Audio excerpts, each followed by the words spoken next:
Hello everyone, this is our next video. In this video, we will be discussing artificial intelligence versus ANN, that is artificial neural network. दोनों में क्या difference है वो हमें यहाँ पे डिस्कस करना है. AI that is artificial intelligence, long form जो है वो उसका artificial intelligence है. artificial neural network, ठीक है, इसका long form artificial neural network है. आर्टिफिशियल इंटेलिजेंस जो है वो आर्टिफिशियल इंटेलिजेंस से आता है, means you have to make the machines intelligence. और artificial neural network comes by training and learning. Second point है knowledge is represented at higher level, that एक सिंबॉलिक फॉर्म में एआई में नॉलेज रिप्रेजेंट होता है. और यहाँ पे जो है वो नॉलेज वेट्स के हिसाब से आप रिप्रेजेंट करते हो. Knowledge is represented in the numeric level in the form of weights. Then next point is there is proper explanation for a response. AI में आपको जो भी रिस्पॉन्स मिल रहा है उसका प्रॉपर एक्सप्लेनेशन होता है. आर्टिफिशियल न्यूरल नेटवर्क में एक्सप्लेनेशन नहीं होता है, it's just a kind of trial and error basis.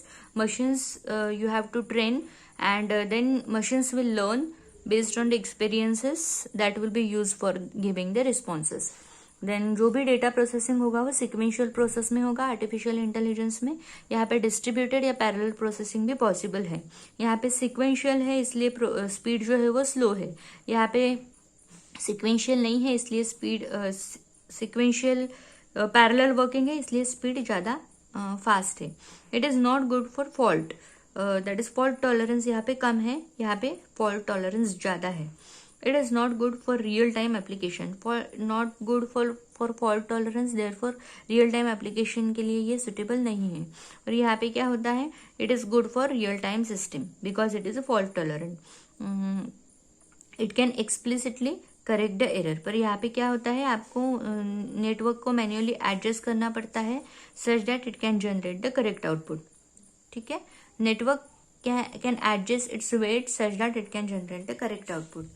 So this is the basic difference between artificial neural network and artificial intelligence. अभी हम लोग नेक्स्ट टॉपिक डिस्कस करेंगे multi layer perceptron. Multi layer perceptron क्या होता है? We have multiple layers. पहले हमने देखा था सिंगल लेयर परसेप्ट्रॉन में only 2 layers are there, input layer and output layer. ठीक है, इनपुट और आउटपुट. यहाँ पे क्या होता है मल्टी लेयर परसेप्ट्रॉन में? इनपुट लेयर होती है एक, आउटपुट लेयर होती है और one or more hidden layer. ठीक है, one or more hidden layers are there. Input layer, output layer, one or more hidden layer. Then each neuron compute and activation function. Input layer includes input values. ठीक है, input layer को हम सिर्फ input values देते हैं. No activation function is required for the processing of input layer.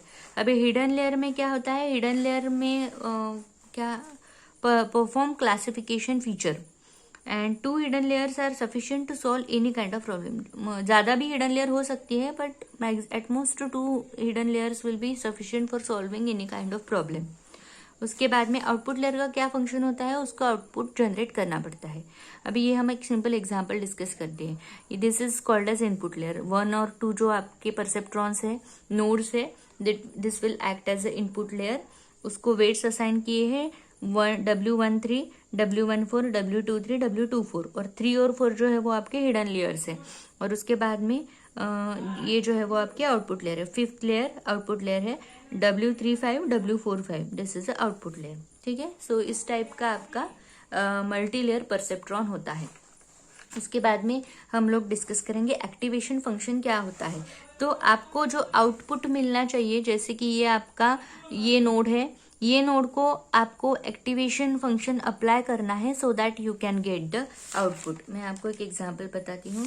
यहाँ पे देखो भी ये आप this is also one of the multi layer perceptron.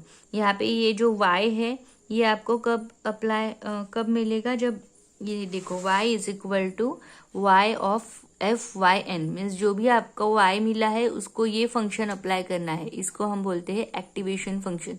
ये फंक्शन अप्लाई करने के बाद में आपको फाइनल आउटपुट y मिलता है. ठीक है, तो अभी एक्टिवेशन फंक्शन कौन से टाइप के होते हैं? Node is replica of neuron. If we provide inputs to node depending on the input, we provide these inputs to activation functions which generate output. So activation function का काम क्या है? Output generate करना. Activation function अलग अलग type के होते हैं। सबसे पहला एक्टिवेशन फंक्शन है linear function, F of V is equal to A plus V, where A क्या है यहाँ पे, बायस है, और वी जो है वो आपका वेटेड सम है। Weighted sum means what, W I X I. जैसे यहाँ पे हमने डिस्कस किया था कि जो भी एक्स आई है, एक्स आई और डब्ल्यू आई, उसका वेटेड सम जो है वो हम वहाँ पे उसको हम एक्टिवेशन फंक्शन अप्लाई करेंगे और यहाँ पे आपका आउटपुट जनरेट होगा। तो अगर लीनियर एक्टिवेशन फंक्शन आप यूज कर रहे हो तो ये फॉर्मूला यहाँ पे यूज होता है और रिजल्ट जो है वो ये फॉर्मेट में मिलता है। ठीक है, अभी सेकेंड टाइप है Heaviside function. Heaviside function is another kind of activation function. F of V is equal to 1 if V is greater than or equal to A and 0 otherwise. So यहाँ पे क्या होता है, थ्रेशोल्ड होता है। ए क्या है, थ्रेशोल्ड है। सो मीन्स थ्रेशोल्ड के ज्यादा अगर वैल्यू आती है तो वो हम पॉजिटिव क्लास बोलेंगे या 1 बोलेंगे, और अगर उससे कम वैल्यू मिल रही है आपको तो वो जाएगा अनदर क्लास में। So it is a kind of classification function. So यहाँ पे चैलेंज क्या होता है कि थ्रेशोल्ड की प्रॉपर वैल्यू आपको सिलेक्ट करनी पड़ती है। थ्रेशोल्ड के वैल्यू के हिसाब से ही आपका सैंपल जो है वो डिवाइड होगा। ठीक है, सो दिस इज 1 1, तो इसके आगे जो है वो 0 क्लास आएगा और ये जो है वो 1 क्लास आएगा। This is how the sample will be divided. उसके बाद में नेक्स्ट है sigmoid function. So sigmoid function में जो फॉर्मूला होता है वो है F of V is equal to 1 divided by 1 plus E to the power minus V, where V is the weighted sum. Weighted sum कैसे निकालते हैं ये वो आपको पता है। वेटेड सम निकालने के लिए ये वाला फॉर्मूला यूज होगा, summation of W I to X I, और इसका जो ग्राफ होता है ये फॉर्मेट में आपका ग्राफ होता है।